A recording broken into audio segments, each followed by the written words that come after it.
Welcome to the third episode of VSML 2016 Recaps from Reality TV Warriors. My name's Michael Harmsden, and joining me as always is the Canadian who better bloody not wake me up in Antwerp with a miniature harp, Logan Saunders.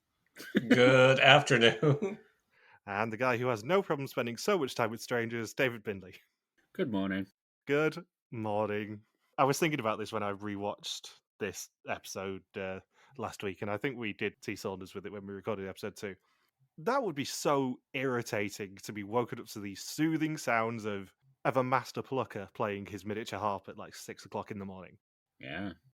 The best part is you think it's part of the Vidum soundtrack until they cut away from Klaus to Remy. And you realize, oh wait, somebody's actually playing the harp. Put it this way, if he did it around me, that harp would not have strings for very long. The harp would have strings. It would just have a head through them as well. Yeah. Maybe it would be Rop. The harp would have mysteriously disappeared into the Caribbean by this point. Rob, how did 3 harps suddenly land on you in this laser game? I don't know. Whoop whoop, that's the sound of damaged harp. Did you guys notice the Euroan statue at the start of the episode?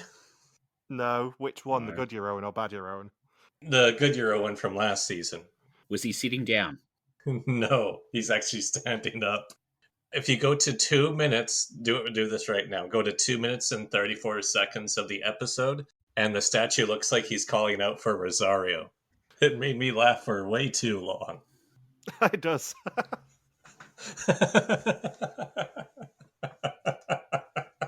It's a bit less drunk and shouting about Macarena than good Euroan is there. Yeah, Rosario. That's all I pictured when seeing that statue. And I thought, yeah, we've watched a lot of Mole this year. Yeah, we really have. So previously, all 10 candidates got a bit salty with each other before Ellie implemented Eta discipline for the first time. At a stare-raising memory challenge, they earned half the money on offer, but it was at an old monastery where some gained something more valuable, information. At the execution, it was a huge surprise for Logan as his original first suspicion Iron was the first one sent packing. She gone. She gone indeed. And Art says that Iron's gut said she'd last till the Endo go out first, and sadly for her, it was the latter. The group struggles with the follow the money clue. People are looking for hidden clues on the notes already, but they don't realise their pockets can contain a portrait of them all. It's nice of Art to do his intro for the episode in the altar boy costume he bought from the abandoned monastery's gift shop. That is very true. And he says the mole operates in the dark, and that's where they will be able to earn some money later on. And the episode title is The Writer Lives On, and it's day 5 in Santo Domingo. Marjolein says that in Vidum you must give up all control, and she's just living in the moment now. Her and Ellie then discuss who is going to share a room with Cecile. Just live in the moment and lose all control. I love that Marieke is like YOLO, and then Rob was like, it's impossible to YOLO when this is so stressful. Yeah. Less YOLO, more MOLO.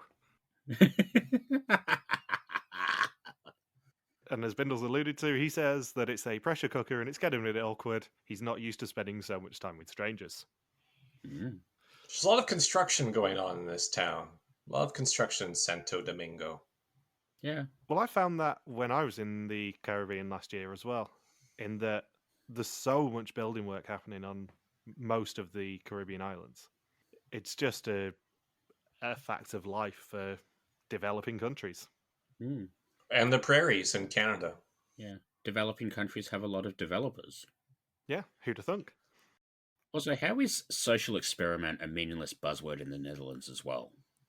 It's a meaningless buzzword everywhere. Yeah, but like, I would have thought there would have been, a more Dutch expression for exactly the same thing. Well, look at Seda from Belgium. He's a social worker, and they just change a couple of letters and make it Dutch. Yeah. Well, Dutch isn't a real language. That is true. So they are dropped off in pairs and as a trio all around Santo Domingo for the first challenge. Inside an envelope, they will receive thirds of banknotes and must complete it using the money on 5 poles hidden around the city. They can only take a note if they swap it for one of their own, and to find the €1,000, they must head underground for one of the pieces. And they've got 45 minutes. Taka and Anamika are dropped off at the Plaza de España, where the dancing challenge was last episode. Taka repeats all the instructions to us because this episode is obviously overstuffed at like 52 minutes. And they have a €500 third and a €1,000 third, with €500 on their poll. I often have €500 on my poll. Yeah, I was waiting for that. I was trying to think of the poll joke too in some fashion, but I just couldn't come up with a coherent one fast enough. Yeah, you got to be more skilled with your poll, Logan. Noted. That is noted. Just like friend of the podcast, Matt Barr. Logan doesn't know what I'm referring to there, which is even better. Is he Polish? I feel like Kanye West with the fish sticks joke right now. Breaded? Is he Polish?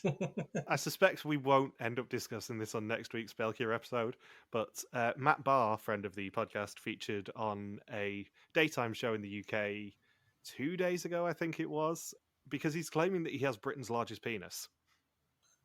What? He's claiming that when he's erect, it's a foot long. Is there like seriously, or I Yeah, feel like there's no other punchline to this. No strings attached. Well, I mean, there's no strings attached, but you might need buttress wings. This is a genuine thing. Ant sent me the link to the This Morning clip earlier. So he is being 100% sincere, saying that's his claim. Yeah, and as I said to Bindles when he saw the clip earlier, like, my questions are more about how This Morning found out about him, because that's not the sort of thing that you put on a quiz show application. Maybe he did. I mean, he has. You don't know what they were going to ask on Jeopardy. I highly suspect, from having filled in that Jeopardy application, that he did not fill in, fun fact about yourself, I have a foot-long penis. Because knowing the TV industry as I very rarely do, that would not have got him on television necessarily, apart from on This Morning. Can you imagine just Trebek, like when he does the talk about yourself interviews, and then he gets to him? Alex, you're being insensitive. Yeah. And Matt, it says here you got a foot-long dick. Yeah. And now we move on to Dick, who is a professor at. I love the idea that somehow he was headhunted for this. Somehow someone found out that he has a foot-long penis, and I kind of want to know how that came about. He truly was headhunted. I just assumed somebody saw him in the urinals when he was recording Jeopardy. A producer, like, all right, let's break for 5 with after all these interviewees, and then goes into the bathroom. Master's like, oh, we've got a story. Yeah. Why are you standing so far back? You know who should see this? Cat Dealey. Anyway, all I will say on that is "Slong live the king, slong live the king." We're sorry, Matt. Logan isn't. We are. Oh, that's the King of the Nerds guy? Yeah, it's the King of the Nerds guy. He disappeared from television for 10 years, reappeared on Jeopardy in probably the best episode of Jeopardy UK, because all 3 of them came to play. It was a fantastic episode, even though we are friends with Matt, and I'm biased by saying that. And then, he's reappeared on British morning television, talking about his foot-long dick this week. So, standard procedure. Yeah, it's the circle of life for being on television. You go on a less than reputable reality show, you then go on a very reputable quiz show, then you talk about your penis on television. Mm. And then what happens? Then you end up back on a reality show because of your enormous dick. Yeah. Then you end up on Embarrassing Bodies. Yeah. Or gonorrhea at all. Or if you're really lucky, Naked Attraction. Hmm. Can you... I'm not going to go into this too much, but can you imagine the reaction as the screen pans up on Naked Attraction? Why are they stopping at his ankle? I mean, I suppose the good news is it wouldn't be hard. I mean, one of my friend's brothers did win, as much as you can win on Naked Attraction, and I have also met someone who did the casting for it a few years ago. And from what I've heard, they employ fluffers on that show because the studio is pretty cold. Yeah. So there is a non-zero chance it would be hard. Hmm. Sure enough, one day ago on YouTube. 38,000 views, apparently. I love that we're recording this the same week Twitter has been going crazy about that Girthmaster idiot. Yeah. I also love how Logan's now Googling Matt Barr huge penis on YouTube. No, Matt. No. That's not what I YouTube, it's googled. Pornhub. That's not what I put into YouTube. That's not what I put into YouTube. I put Matt Barr UK, and that was enough for it to come up. Hey, you put Matt Barr Horsecock UK. You kind of spoiled the joke there because I was going to say Logan's just interested because that's a similar size to a horse one. In the freaking thumbnail, they have the host with a ruler. I don't think it's a thumbnail. I think it's a full fingernail. That's a ruler and then the picture of him. Oh, jeez. This is going to make a really fun diversion for Matt to potentially listen to in a few months' time. Again, Matt, Michael and I are sorry, Logan is not. Yes. We're not mocking your monster dong, I promise. Logan is. We're not. No. I just did not expect this to be a topic. Neither did I until this afternoon. So thank you, Anthony Williams, for bringing it to my attention. Why did Ant find out? What was he Googling? I presume it came up on one of his suggestions, but the conversation went as follows. So, Matt King of the Nerds Bar? And I said, I'm aware of his oeuvre. Are you aware of his other quote-unquote talent? So I replied, just being flippant, I'm not sure we can legally talk about that. It's banned in several countries. And he replied, it should be. Have you seen this? And then sent me the link. I said, oh, wow. I mean, I was joking, but still, surprised he could fit it behind the Jeopardy podium. And there's your daily double. It's time for triple Jeopardy. Make it a true. So anyway, back to this challenge before we got derailed by talking about Matt Barr's penis. Yeah, I don't get why we were talking about his Alex Trebek. I mean, come on. Yeah, back to Where's the Hole. So Klaas and Tim are the second pair. They have €250 and 500, and their pole is another third of 250. They're in the square where the first group photo was taken. Cecile, Remy, and Marjolein are the trio, and they've got €100, €1,000, and 250, and their pole is the €100 one. And Ellie and Rob are the final pair, and they have €100 and 50. And he accidentally turns the phone off, and he's Ellie's main suspect, so she wanted to test him. Remy then rings him, and he appreciates the clear communication. That's a nice change from a Venom phone game. Exactly. Well, he's actually taken Eta Discipline to heart, that's all. He practiced on a fork at every dinner. Yeah. He was using his forky-talkie. He saw a man with onions, a man with fruit, but he didn't see a pole. And Ellie decides to take absolutely no initiative to see what he will do, which is very much not what Ellie Luce normally does. So he is giving up control, Marjolein then struggles to give up control, and Remy is very vague, which is a perfect combination for Cecile. And Klaas and Tim decide to have a bit of fun and try and blag a carriage ride to the square where the trio are waiting for them.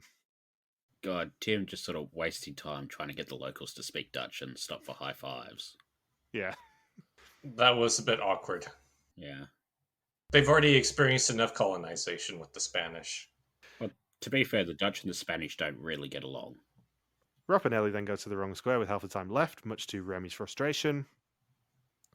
And Tarka and Marieke complete the €500 note, but not before Tarka answers the phone claiming that he's Domino's.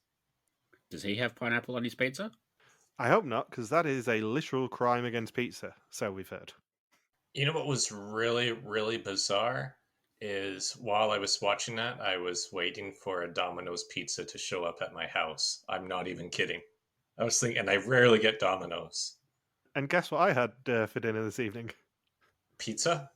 It was indeed the first portion of that pizza from the pizza counter we were talking about. Oh, I had pizza last night too. Oh, interesting. We're all very much in sync. Yeah. Chris Kirkpatrick. Yeah, his ass kicked. See, that's another M&M clue that we missed. Did they talk about Chris Kirkpatrick in Belgia this year? No, we did though. Oh, so Kupapa Paratrupa is banking on us to provide hidden clues.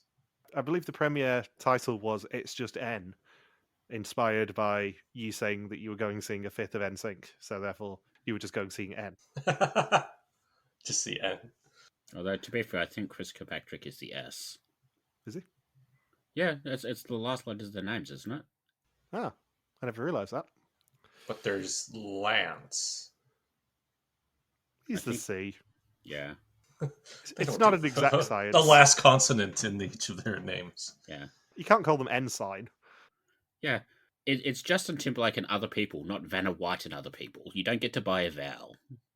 So they then realise that they must swap a note to take a note, so they've not completed the €500 yet, and Rop refuses to return and help them. The trio then complete the €250 note, leaving Klaas and Tim to try and complete the 1,000. Klaas doesn't want the mole to be wandering around with 1,000, stopping them earning it, so they ask some locals where they can go underground again.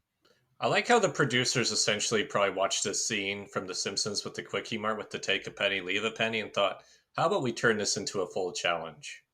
It's a pretty good challenge. It is. It was a good watch, yeah. I mean, obviously I don't love the maximum of €1,900, but I get why they did it. The maximum is $1,750 because you can only complete 3 notes. Is it? Yeah, because once you complete a note, you're out of the challenge, and there's 9 players. So it's 1,000 plus 500 plus 250, and then the 100 has 3 notes, but you won't have enough players to complete it, and then there's only 250 notes. There were 4 teams, though, right? There were 3 duos and 1 trio. Yeah, but you need 3 players to complete a note. Right. Like whole point when I can't remember which pair it was, but they get to the 3rd note, and then they realize, oh, we can't pick it up because we have to leave a note behind. That is very helpful, and in fact, I'm correcting my notes as we speak. I still don't particularly love 1750, to be honest, but... Yeah. Although I guess that does answer my question about... Logan, did you understand this challenge the first time you watched it? I do now. Bearing in mind this is the second time that I've watched it, and I still didn't understand it or remember how it works. This is one of those ones where, like, when I did the challenge guide, it took me about 3 or 4 watches to sort of understand it, but then once I got it, I got it. Yeah. I like how the most difficult note to obtain was indeed in the underground. That was more of a, well, if you think you're really good at this challenge, you can try and find this stray €1,000 note. The irony is, like, I looked at the map to find out where it was, and I think at the end of the challenge, Klaas and Tim are basically about half a block away from the entrance. Yeah, I think they did actually get pretty good directions from those guys when they went back to them. If they didn't waste time teaching them Dutch, they would have won. Yeah. It's just a shame nobody thought, maybe try and find out where the underground is earlier in the challenge. Yeah. And maybe share that knowledge before everyone gets eliminated with it. Yeah. So Rop and Ellie return, and that allows Marieke and Taka to complete the €500, and then Rop leaves the game. Ellie grabs a €1,000 part and sees Klaas quickly, but they all run out of time before they can grab the third part. And then Art gathers them together to confirm they found €750 of 1750 for the challenge, and Cecile keeps her parts in her hat. Remy then says that a lot of weird things happened, and it's just so tiring to have everyone be dicks to him, basically. If you were the mole, how would you play this? Well, Bindles and I can't really answer that because we know how the mole did do this challenge. Yeah. Oh, yeah, I guess. We should have done that yesterday when we were talking about Belgia. Yeah, well, we did at the end, but you're the only one who doesn't know whether the mole sabotaged anything in this challenge. So if I was the mole, how would I play this? So Saunders, how would you play it if you were the mole? I would just start screaming and yelling through the streets like a maniac. I don't know. What would I do? I guess screw with the names of the squares. There were a lot of vague directions where people didn't know where they were at the start of the challenge. They would say, "Oh, there's let's see. Oh, that huge white building that can be seen from several blocks away. That might be an important landmark." So I guess just give fairly generic directions to the other teams. Yeah, I mean, the crux of any A to Discipline challenge for the mole is to not have A to Discipline. It's to mess around on the walkie-talkies, give vague directions, all that sort of stuff. Probably call excessively.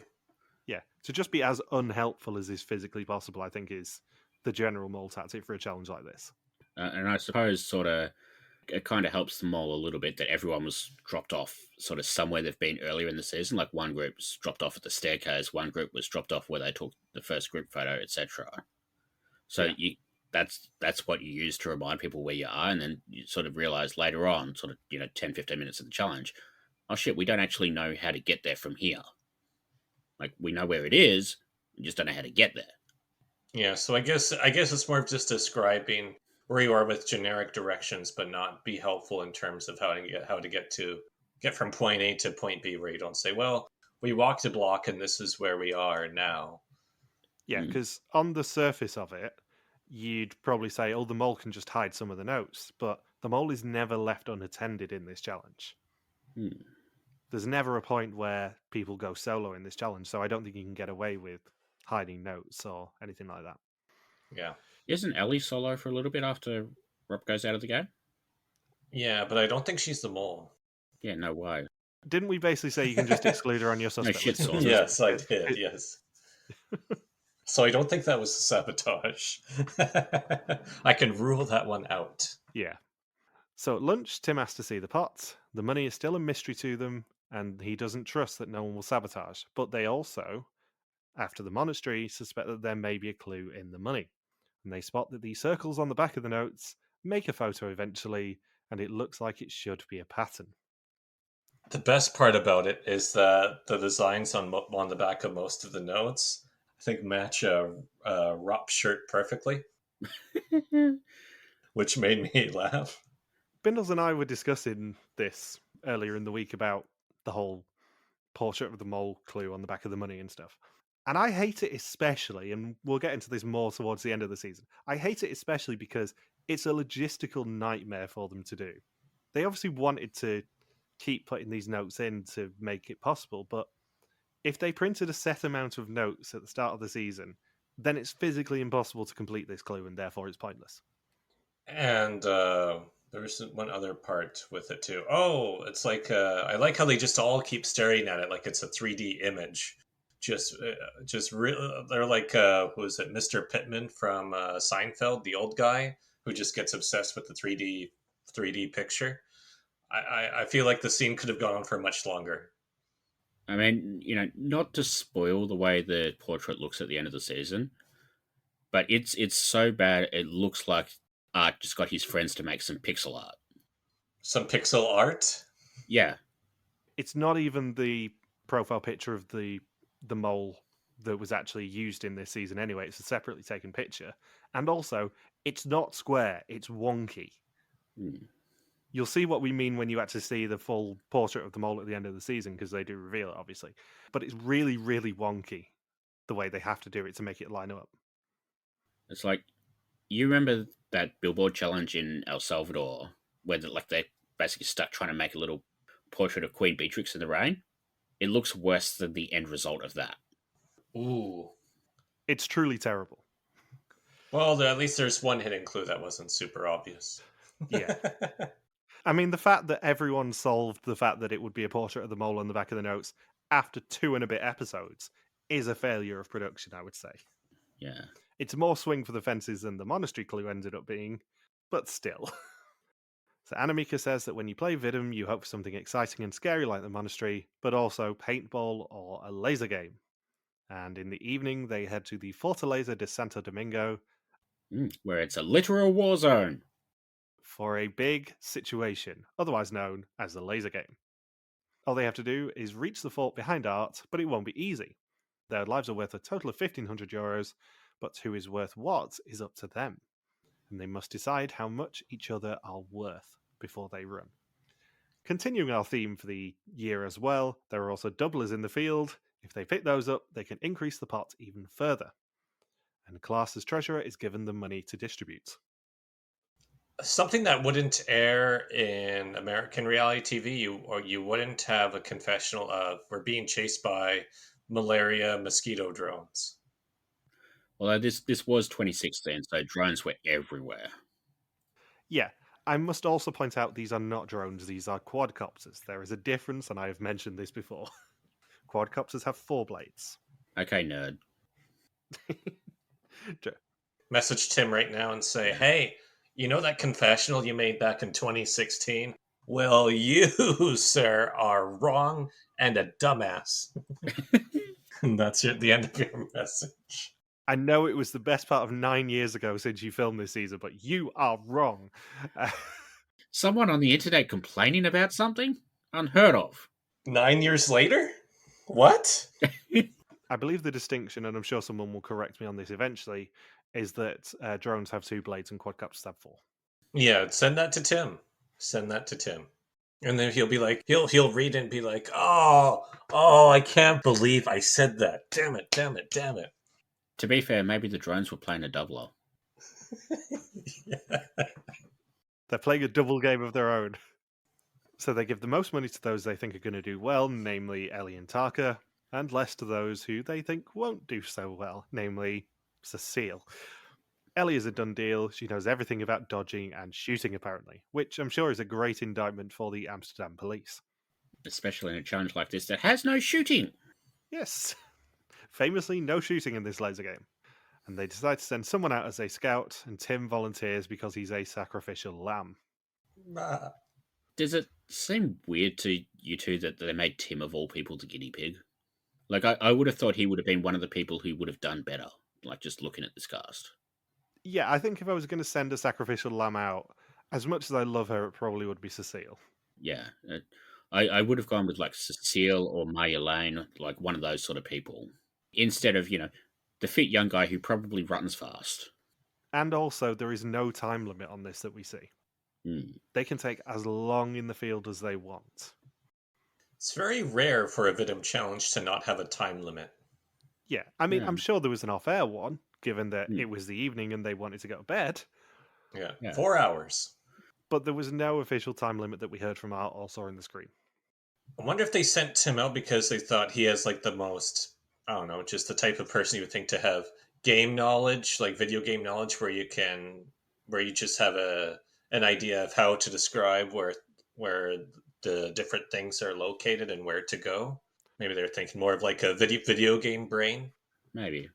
There must have been enough time limit because the quadcopters would have needed to charge. Yeah. So he tries to, explain the sound of a drone in a confessional, and I'm like, is that a thing that only young people can do? That is a very, very niche joke. I love it. If you're under the age of 25, you won't be able to hear the quadcopters. So the quadcopters have lasers on them and can eliminate the candidates, and there are also shooters on the force itself. And Taka finds it suspicious that Tim suggests taking it easy, as that is the wrong tactic in his mind. Again, Taka, no time limit. He's such a meathead. He is. Like he's saying, it's like caveman. It's always like caveman's speech with Taka, where he says, "Why wait? Me run fast." If he had any more meat in that head, he'd end up on This Morning. I will point out, I believe Taka's the only hockey player we've ever seen on this show. Yes. Hockey is an incredibly violent sport, both field and ice. Taka, I suspect, has had a fair few concussions. The story that my dad always tells, because he played hockey at school, is that at his school they used to have a guys versus girls hockey match every year. And if it didn't end with at least 3 broken legs, then they weren't playing hard enough normally. Oh, wow. Who has the 3 broken legs? The horse. Yeah, the horse does have to be shot, I'm afraid, afterwards. Sorry, Saunders. Lucky they weren't playing polo. It's like the Mayans with the human sacrifice at the end of the game. It's like how water polo is a very violent sport, but that's why they don't give snorkels to the horses. Yeah, my dad always says that when he briefly played hockey, that it ended up with a lot of broken limbs. Huh. So Tim gets shot right near the end, as they expected, and then Remy suggests jumping and strafing, as he learnt that in video games. Klaas and Marieke are the next to go. She grabs a doubler and then gets shot as she's running up the stairs at the fort. And Klaas watched him, but doesn't trust him or his take-it-easy advice. He sprints, grabs a doubler, and makes it to the end zone to put €200 into the pot. Did you notice that Marieke nearly got shot in exactly the same spot that Tim was in when he got shot? Yeah, she wasn't paying attention to what Tim was doing at all. No. She was just taking it far too easy. Yeah. And Remy and Taka are the next pair to go. Remy says if you play a laser game in Vidum, you know you've made it. And they try and cross each other as much as they can to outsmart the drones. Taka grabs a doubler, and they both make the endpoint. And Taka was carrying €500, so that is doubled. I don't know that we needed that many shots of Taka's butt at the start of his attempt. As if you were complaining. Well, I mean, I would, but Do I have to start a new segment called Who's Fucking Bindles now? you know we already have that segment. Yeah, Saunders is going to get asked his question later. Don't worry about that. But So Taka or Speedy Gonzalez gets across the finish line, and this show's so dumb. I love it.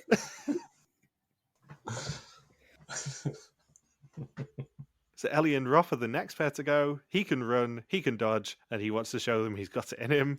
He immediately then gets crushed by an obstacle, and it's fair to say, has not got it in him.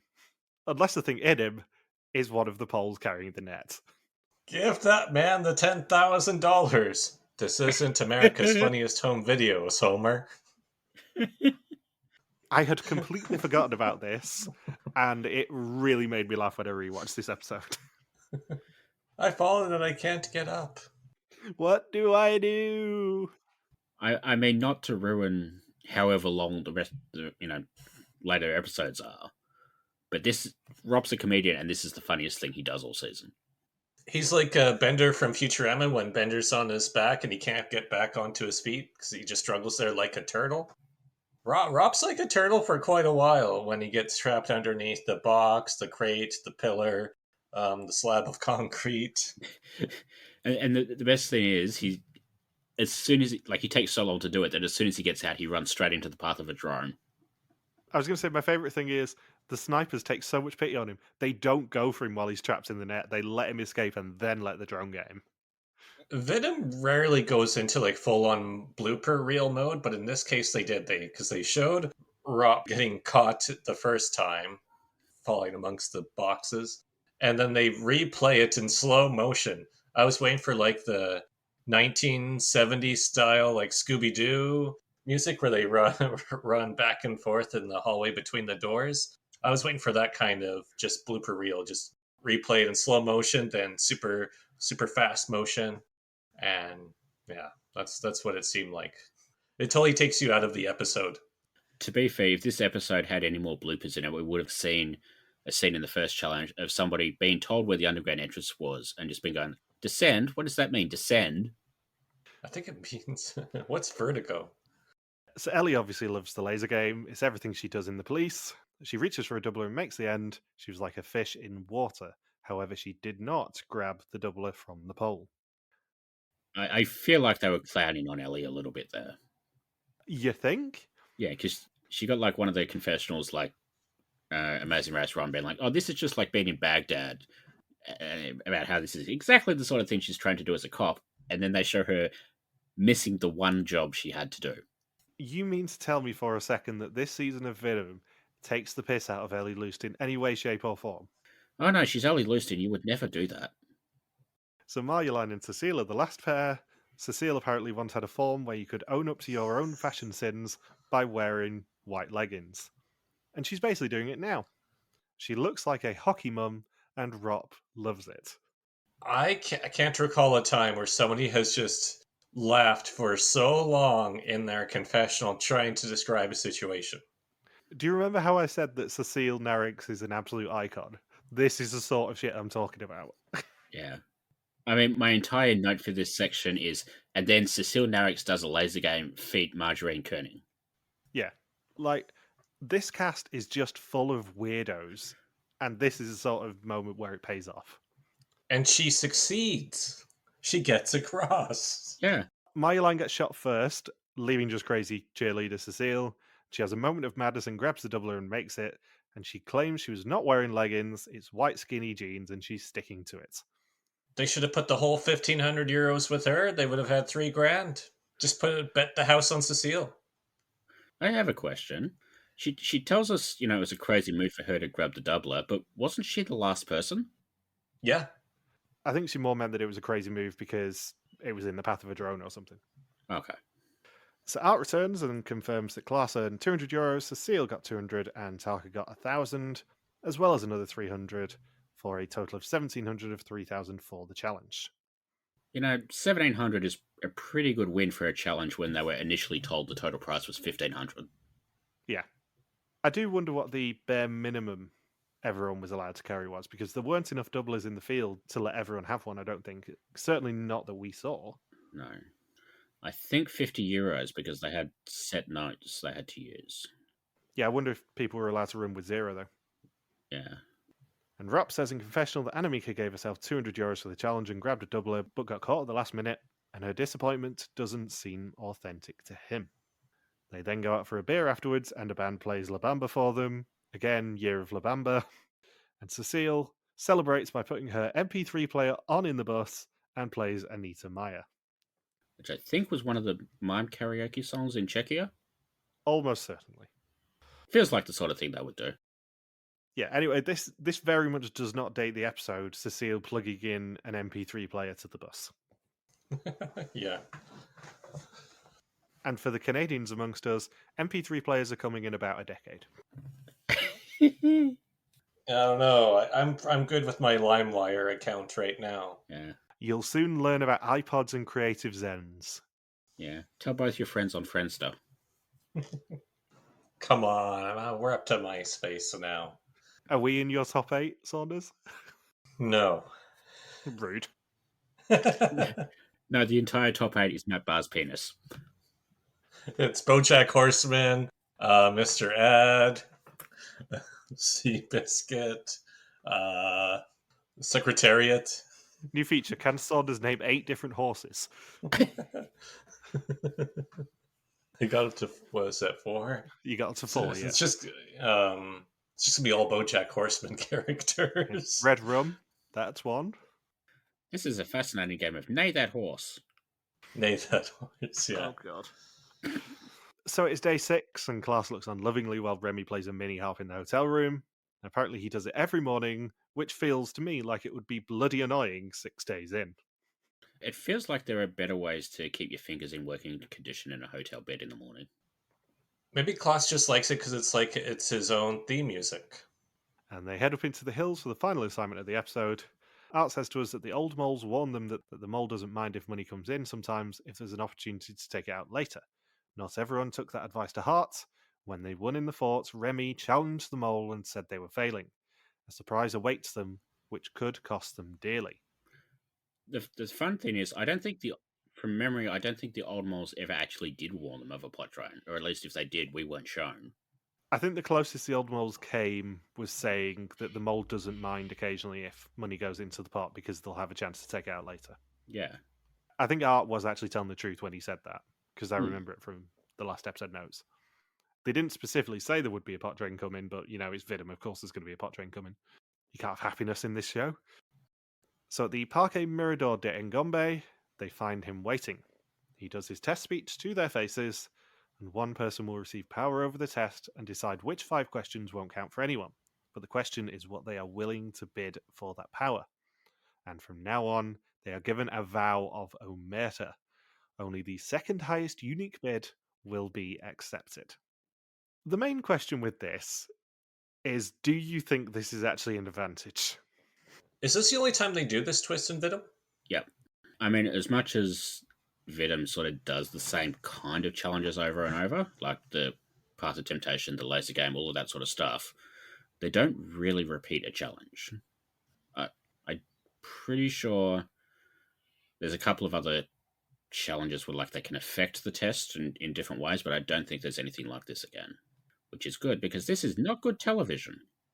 No, I don't think this is a very good advantage either, especially when it ends up with them bidding $2,000 for it. Yeah. The only way that knocking 5 questions out the test is good is if you're confident on your mole. So Ellie goes first. She chooses not to go high because everyone else will. Rob says it'd suck if they drain the pot, but there's enough time to build it up again, and it'd be a shame if he didn't have the chance to get it back up. Tarka follows his gut, thinking the mole will go high. Marjolein says there's so many people, so anything could happen, and she's going for the money. Klaas says he wants to pick 5 questions, but if there's no money in the pot, it is pointless. Cecile wonders what the best tactic would be. She goes for an amount with her lucky numbers in. Tim wasn't so sure of himself that he minds getting the questions or not, but whoever wins could get rid of 5 questions he knows, and he could be on a plane back home. Marieke thought to go low, but she wanted power after some thought. And Remy's giving nothing to the mole. He's certain enough to do the test even without those 5 questions, so writes down €0. Spoilers for about 5 minutes later. Remy, that was not a good decision. You shouldn't have been confident. Would he have gone regardless? I honestly can't remember. That is the sort of thing they'd mention at the reunion, but I can't remember who has the power. I think I remember, but I can't remember certain. So I'm hoping the mole wasn't the one who did this with the pot drain. I don't think they were. No, I think the whole point of the second highest person winning it is so the mole can bid high, but then it doesn't affect the amount that goes out. Yeah, because I was thinking it'd be a crappy twist if the mole was the second highest bidder. But we never. I'm certain we never find out which questions get taken out. So No. really, we're watching people bid on something we never get to see that doesn't seem to impact a hell of a lot. It's no surprise they kind of shoehorn this in it like very quickly at the end of the episode. I think they were expecting this to be a lot more interesting than it is.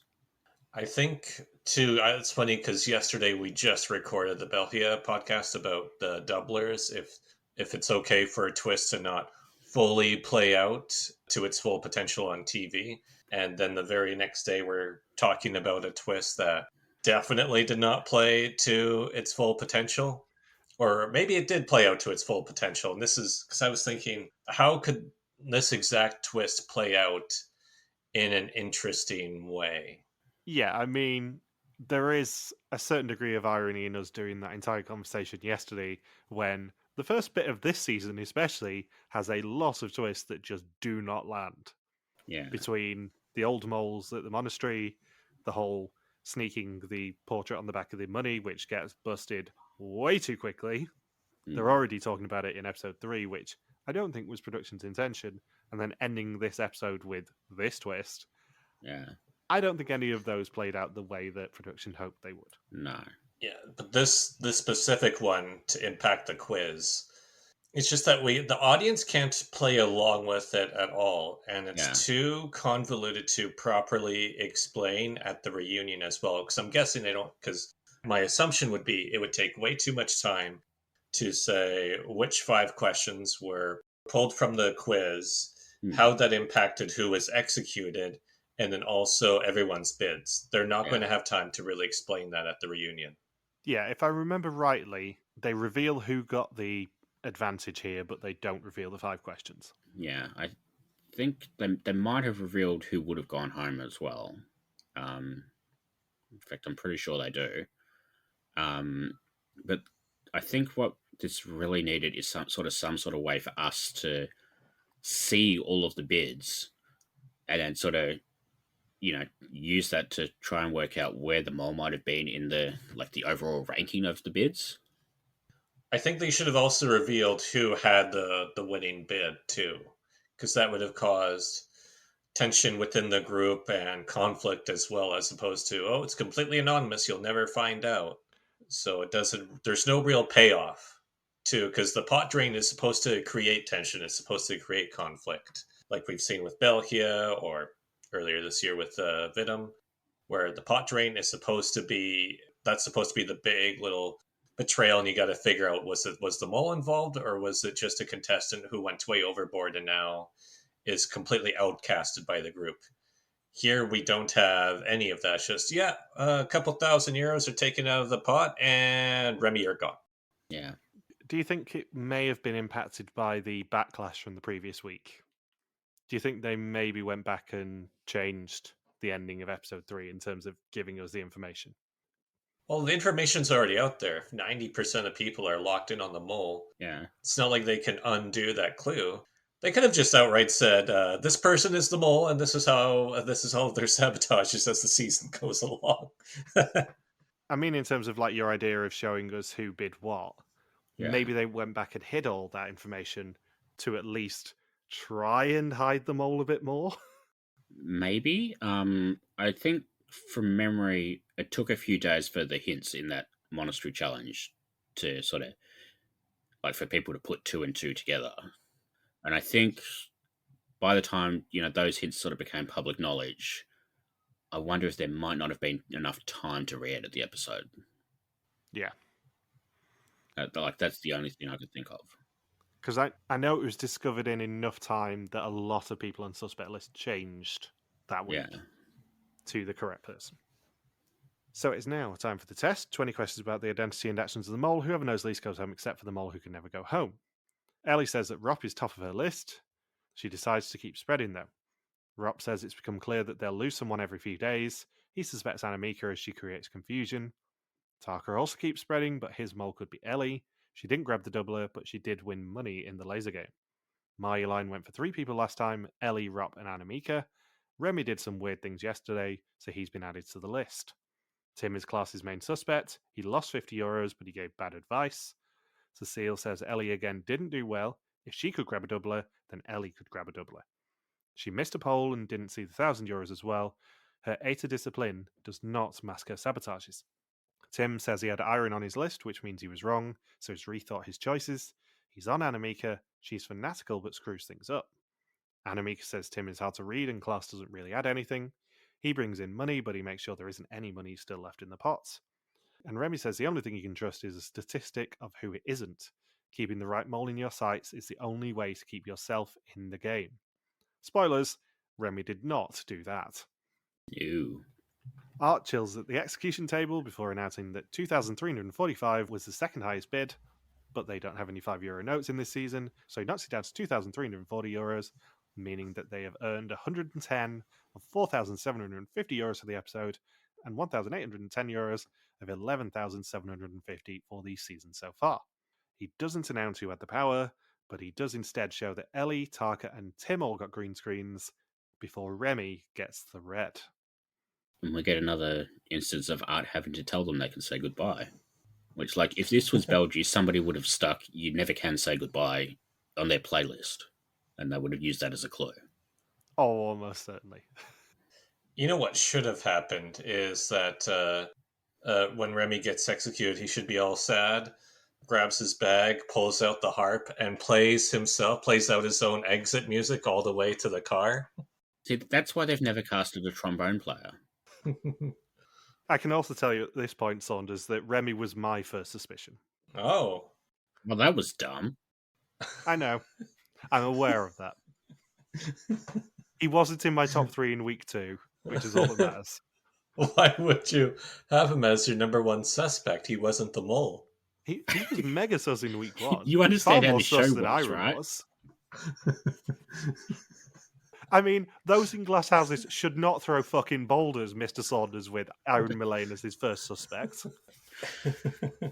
Yeah, but hey, don't deflect. Don't deflect. If we'd been doing pool, you would have lost your first suspicion like you did this year in Vidum. Yeah, but Remy wasn't. You picked Remy as your number 1 suspect, but he wasn't the mole. So I don't know what you were trying to do. I was young and misguided. I was in my very early 20s at the time.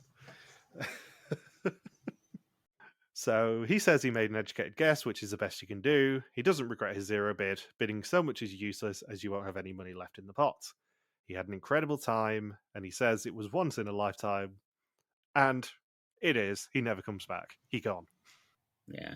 And he has one last request right before he gets into the car. He says, "Art," and Art says, "Yes, Remy." And then Remy says, "Can you pluck can you pluck my harp for me before I go?" And Art says, "Yes, Remy, I can." Pluck, and then he's gone.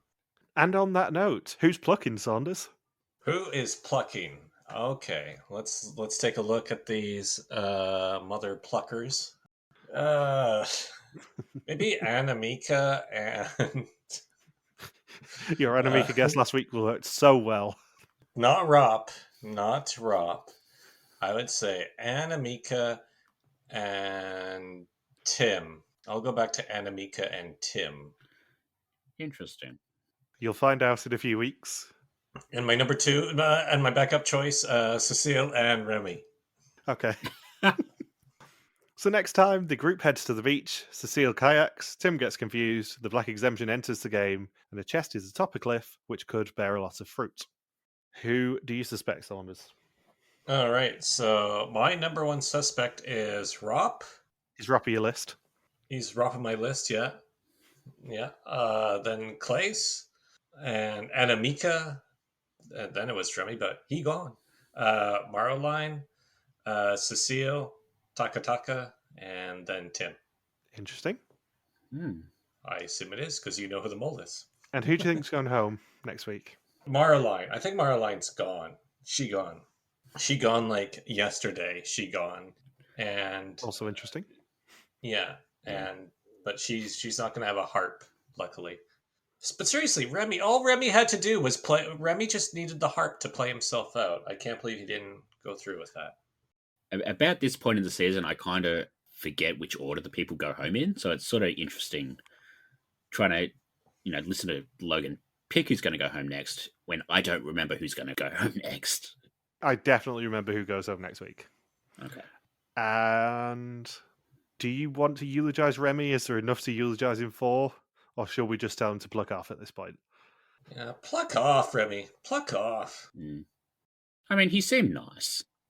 He did seem nice. He seemed like a nice young man. Yeah. Who is definitely not plucking anybody in this cast. Yeah. Didn't you say that that he no longer plucks as well, Bindles?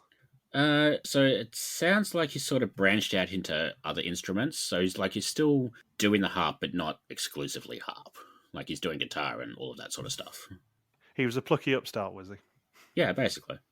I've heard he started playing the triangle and electric guitar, the bongo drums, and a trombone.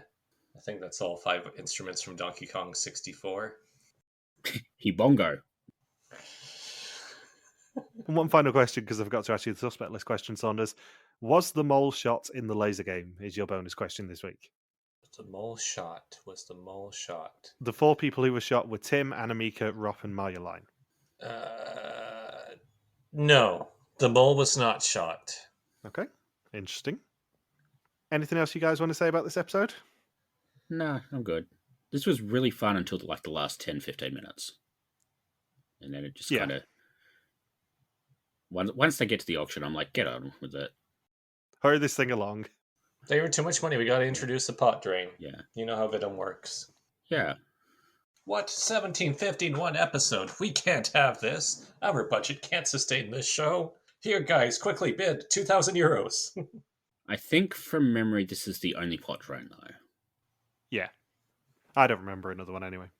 Oh, well, I barely remember this one. So, thank you for listening to our V's to Mole 2016 recap. We'll be back next week to continue the hunt for an old mole in the Dominican Republic. Don't forget you can contact us on Twitter, Facebook, YouTube, or Instagram, where we are RTV Warriors, or you can email us and contact at rtvwarriors.com. Logan is on the artist formerly known as Twitter at Logskwaki. Bindles is a Grim Recapper, and I'm MJ Harmstone. You can also support us on Patreon at patreon.com/rtvwarriors. Thank you as always to Marieke for the subtitles, and we will see you next week. Peace out and just chill till the next flavoring, mother pluckers. I don't know how we made Matt's bar a running joke, but he's schlong.